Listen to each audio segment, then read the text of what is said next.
สบายดีสวัสดีค่ะ BPFC ทุกท่านวันนี้มาพบมาบอกกับออนเช่นเก่าเช่นเคยแล้วค่ะทุกคนค่ะวันนี้ก็จะมาแจ้ง BPFC ทุกท่านนอกก็มีเรื่องนอจะมาแจ้งเนี่ยแต่ว่าสีส่งเนาะสีส่งลูกไปให้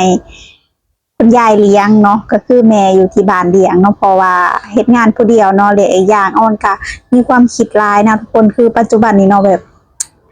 ว่าไอ้ยังอ่ะแบบอ่อนก็คิดได้ทุกคนว่าเฮ้ย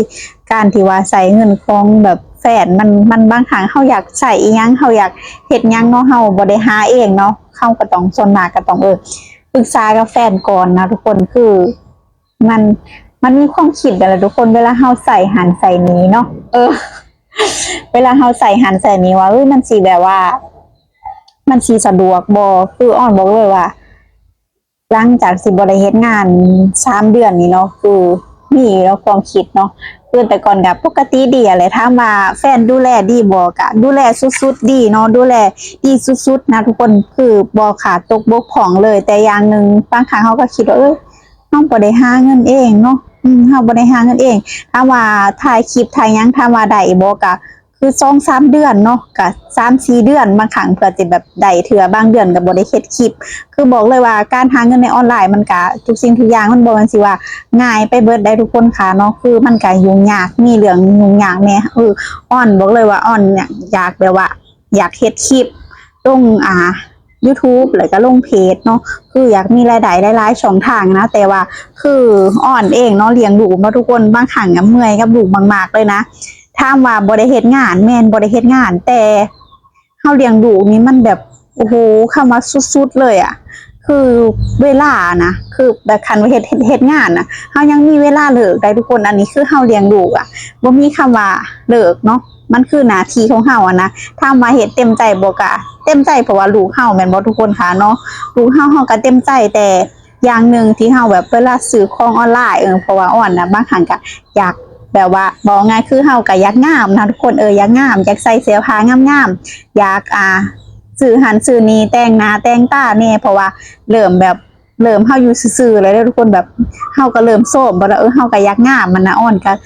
ได้ใส่ใจพอได้ใส่ใจบางครั้งใส่ใจได้หลายเฮาก็บ่กล้าใส่ใจเพราะว่าเฮาบ่ได้หาเงินส่วนนั้นนะทุกคนเฮาบ่ได้หาเงินส่วนนั้นเนาะเฮาก็เลยอ่อนก็เลยคิดว่าที่จริงลูกอ่อนนะแม่อ่อนก็บอกแล้วล่ะอีก2-3 เดือนก็มาส่งแม่เด้อเพราะว่าอยู่ทางบ้านน่ะก็บ่มีไผเราก็อยากเลี้ยงหลานแล้วว่าแล้วอ่อนคิดว่าที่ถามว่าเลี้ยงในนี้เลี้ยงได้บ่เลี้ยงได้เนาะเดือนละ6,000 7,000เนาะเขารับเลี้ยงนะทุกคนแต่มันก็คือสิยุ่งยากนะเฮาก็คือ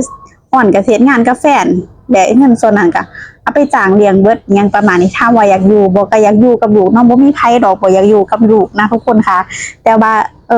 มันคิดหลายทางนะเนาะอ้อนนะคิดหลายทางว่าแม่กะเพิ่นกะอยากเลี้ยงอยากซอยอ้อนเต็มที่แม่อ้อนนะอยากซอยเต็มที่เลยแล้วก็อยากเลี้ยงหลานพร้อมอยากมีหมู่แล้วบ่มีหมู่แล้วว่าแ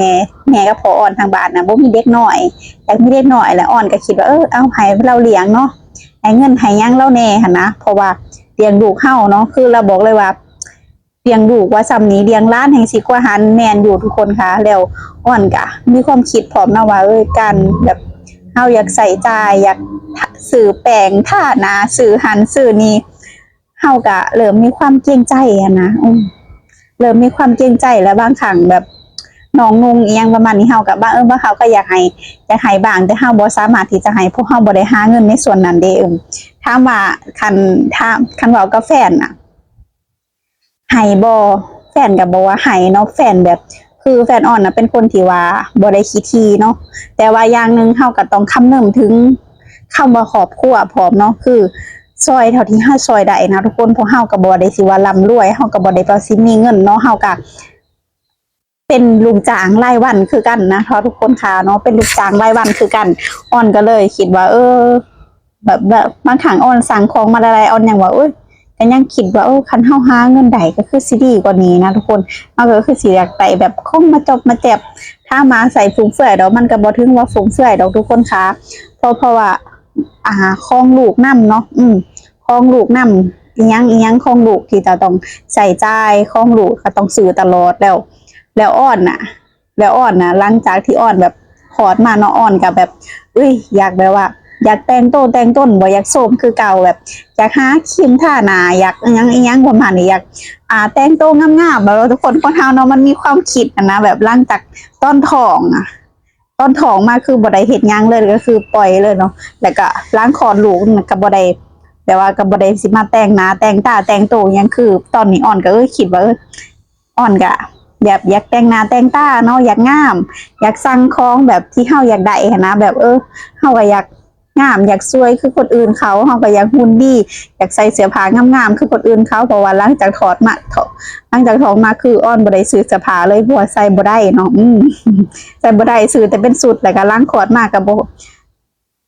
กระแทบจะบ่ได้ซื้อเลยก็เลยมีความคิดว่าไปส่ง มันหล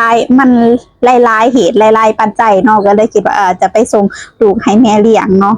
ประมาณอาจจะไปก่อนปีใหม่เลยอีกบ่กี่อาทิตย์ดอกทุกคนค่ะอ่อนก็จะเมื่อบ้านเนาะไปส่งแต่กำลังปีใหม่ก็อาจจะมาเฮ็ดงานเนาะกหลังปีใหม่ก็อาจจะมาเฮ็ดงานมาหาเงินเองได้ก็อาจจะลง YouTube เรื่อยๆแล้วทุกคนค่ะเพราะว่าเฮาก็อยากหาเงินในส่วนนี้พร้อมเนาะอยากหาเงินในส่วนนี้รอถามว่าแฟนซัพพอร์ตบ่ก็ซัพพอร์ตเต็มที่ก็อยากให้เฮาเต็มที่แต่บางครั้งเฮาก็บ่อยากใส่ใจเงินเกินกว่าเหตุนะเพราะว่าบ่สิว่าค่าแรงมันแพงเนาะแล้วเฮาก็อยากใส่ใจส่วนของเฮามาจิบมันจอยยังสื่อแบบสบายใจว่าเฮานี่หาเงินเองนะเฮาได้ใส่เงินเองอย่างประมาณนี้นะแต่ความคิดบางครั้งเนาะเฮาแบบไปใส่เงินแฟนนะทุกคนไปใส่เงินแฟนแล้วเฮาก็มีความคิดว่าเขาก็เมื่อยเนาะเขาก็เมื่อยเฮาก็เมื่อยแม่นอยู่ดอกแบบความเมื่อยมันแตกต่างกันนะทุกคนค่ะเฮาการเลี้ยงลูกเนาะความเมื่อยมันแตกต่างกันและบางครั้งการใส่เงินก็คือกันเนาะมันก็แตกต่างกันเรื่องที่ว่าแฟนเลี้ยงดูเฮาซัพพอร์ตเฮาตลอดเนาะแต่ว่ากับเงินที่เฮาหาเองเฮาหาเองได้แบบค่าแรงเองแบบมันจะภูมิใจกว่าดีคือปัจจุบันนี้อ้อนคิดว่าเฮาหาเงินเองดีกว่าเลยอย่างเช่นPPFC เห็นอ้อนเฮ็ดคลิปนี่แหละอ้อนก็อยากมีรายได้ทางสองทางนี้กันแต่ว่าค่าแรงของเฮาได้ดิค่าแรงเฮาออกรายได้ค่าแรงพิเศษของเฮานี่เฮาอยากบางครั้งอยากกินของแซ่บๆอยากซื้ออีหยังที่ว่ามันแบบเสื้อผ้านี่แหละเนาะเสื้อผ้าแบบเสื้อผ้าต้องงามๆมาใส่แล้วคือสิงามหยังเนาะส่วนมากคืออ้อนบ่ได้ต้องการหยังเด็ดคนต้องการแค่ว่าหาเงินเองใส่เงินเองเนาะบ่ได้มีแบบหยังมากมายแต่บางครั้งก็คิดนั่นแหละทุกคนค่ะเฮาตอนณปัจจุบันนี้เฮาบ่ได้หาเงินเองบางครั้งคำเว้าคำจ้าเนาะมันก็คิดว่าแม่นอยู่เฮาบ่ได้หาเงินเนาะเฮาบ่สามารถที่จะใส่ใจอีหยังที่มันแบบสบายใจได้เ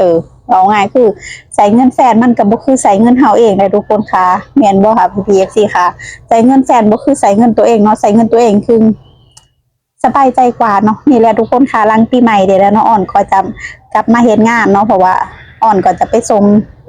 ลูกอ่อนเนาะอยู่กับแม่อยู่กับคุณยายอยู่ที่ลาวนั่นเองนะคะทุกคนค่ะนี่แหละเนาะจะมาแจ้ง PPFC เนาะว่าเรื่องราวเนาะแต่ละครอบครัวมันเป็นจังไดเนาะแต่คำว่าการหาเงินเองใส่เงินเองมันสิสบายใจกว่าเนาะสบายใจกว่าการขอนำแฟนเนาะขออนุญาตแฟนเนี่ยประมาณนี้เพราะว่าเขาก็เป็นคนหาเฮ็ดงานคนเดียวนะเขาก็เกรงใจเพิ่น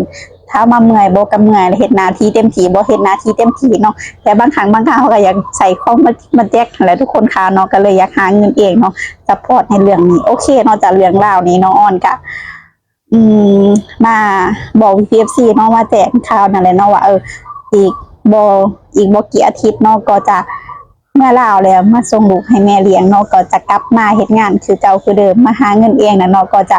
บุ๊กเฮ็ด YouTube แล้วก็เฮ็ดเพจเรื่อยๆและเพื่อจะให้มีรายได้หลายช่องทางนะคะก็อย่าลืมซัพพอร์ตออนเด้อจาก PFC ค่ะเนาะโอเคมาจากคลิปนี้ออนเองก็ต้องขอตัวลาไปเป็นเท่านี้เด้อจ้ะขอบคุณ PPFC ทุกท่านที่รับชมรับฟังเลยเป็นกำลังใจให้จ้าพบกันใหม่ EP นะคะสวัสดีค่ะบ๊ายบาย